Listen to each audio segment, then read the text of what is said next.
Buongiorno a tutte o maayong adlaw sa inyo tanan.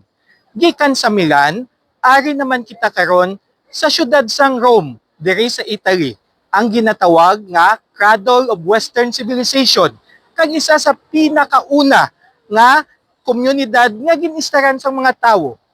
Tuig sang 753 before Christ, mga 2,700 years na ang naglipas sa karon, ining Roma ginasiling nila nga ginapuy-an sang mga tribal society, mga grupo sang mga tao nga wala sang gobyerno, wala sang sibilisasyon, kag simple lang ang ila pagpangabuhi.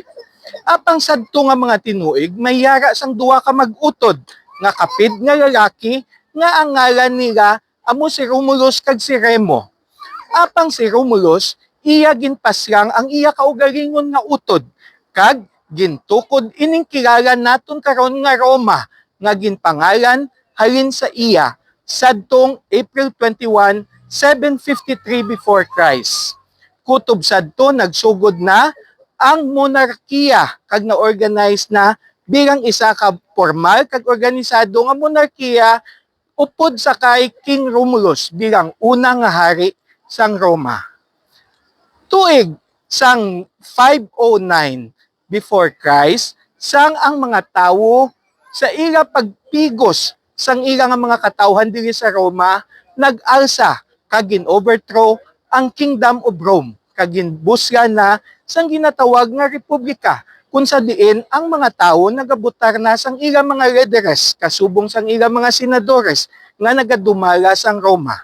Sadto nga mga panahon, dito nag-uswag ang expansion sang Rome sa iban nga mga lugar diri sa Europa, katulad sang Greece, sang Britain, sang France, sang Netherlands, sang Austria, kag sang madamo pa nga mga European countries nga ila ginsakop, amuman ang parte sang Africa kag parte sang Middle East. Dito man nakilala ang mga pangalan nga mga Cicero, Julius Caesar, Pompey, kag Cato. Apang sadtong 44 before Christ, si Julius Caesar gin-assassinate.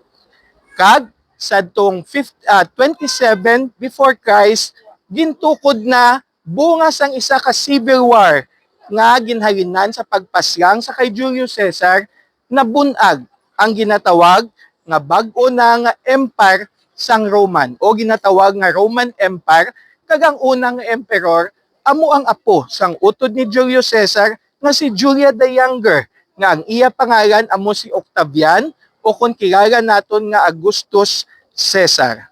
Sa iya pagdumala, mas naging malapad pagid ang mga lugar nga ginsakop sang Roma. Gingamit nila ang ila pamaagi sa paghimo sang dalan agud maka-expand sa mas malayo pagid nga mga lugar, kag amo man to nga mga panahon nga nabunag ang mga ginatawag nila nga mga architecture kag engineering marvels diri sa Rome, katulad sa mga aqueducts nga ila ginimbento agud mapalapad ang mga alagyan sa mga tubig sa ilang mga katawhan. Kag didto man natukod ang ginatawag nga sa likod naton karon nga Colosseum. Sang mga Renaissance period na ang Roma nangintanyag paagi sa mga genius nga mga artist kag mga sculptors katulad kinday Michelangelo, nga amo ang naghimo sang David nga almost perfect nga anatomical structure sa isa ka tawo, kag sang Pieta nga yara man diri makita sa Roma karon. Kag amo man si Raphael nga among nagdesign sang altar sang St. Peter's Basilica karon, kag sang St. Peter's Square, kag amo man si Bernini nga nagbulig man design sang mga structures nga makita naton sa St. Peter's Basilica. Kag sa itong mga medieval period, dito man nagtuhaw ang Christianity o pagkabunag sang Kristyanismo diri sa Roma. In fact, ang unang emperor sang Roma, si Emperor Constantine, amo ang nangin-una nga Kristiyano nga emperor. Pero, kabalo-bala kamo nga sa likod naton subong, amo ang matahom kag kilala sa bugos nga kalibutan nga Colosseum, nga gintukod sang mga Romano sadtong mga 72 AD pa, kag natapos sadtong mga 80 AD sa sulod lamang sa pinakamalipot nga tion sang 8 ka tuig. Ini nga Colosseum gintukod agud sa paghatag sang entertainment sa mga tao sang Roma paagi sa mga gladiator battles o ang mga preso kag ang mga slaves ginapaaway kag gapatyanay sa tunga kag nangin espectacle ina para sa mga pumuluyo nga nagadulot sa ila sang kasadya kag kalipay kag entertainment sa tunga sang ila nga mga kalisod. Kag mayari man diri sa mga wild animals katulad sang mga crocodiles, sang mga tigers, lions, maskin giraffe pa, maskin hippopotamus pa, nga ginahimo ini nila halampangan agud sa paghunt sadto nga mga sapat. Kag kun kis-a ginahimo man nila nga daw mock naval battle, ginabutangan nila sang tubi ang sulod sang Coliseum, kag dira sila magapakita sang isa ka palagwaon sang naval battle nga ila ginpangdaog. Madamo nga mga bagay ang natabo diri sa Coliseum, kag sadtong mga medieval era na sang nagabakod na gid ang Kristyanismo diri sa Roma adto nag-amat-amat na unong hasta na gid nga eventually ginhimo na lang siya nga simbahan o mga lulubngan. Kag kabalo-bala kamo nga ang Roma nangin katapo lamang sang unification sang Italy sadtong 1870 kag sang 1871 nangin kapital na siya sang Italy.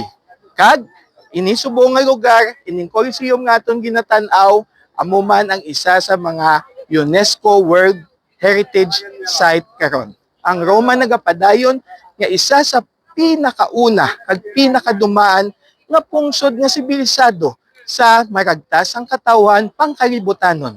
Ganit dako ang aton nga bugal nga i-share sa inyo tanan ang jutay nga kaalaman parte sa matahom, mainuswagon, ginakadtuan sa mga tawo nga matahom nga lugar sang Italia kag sa sulod niya ara ang iya kapital nga Roma kon sa diin yari ining Coliseum nga ginhimo pa sadtong 72 AD hangtod 80 AD. Mga 2,000 years old na karon. Para sa ihibalo sang mga Victoriasanon, ako si Konsehal Dino Acuña, ang paryente sang masa.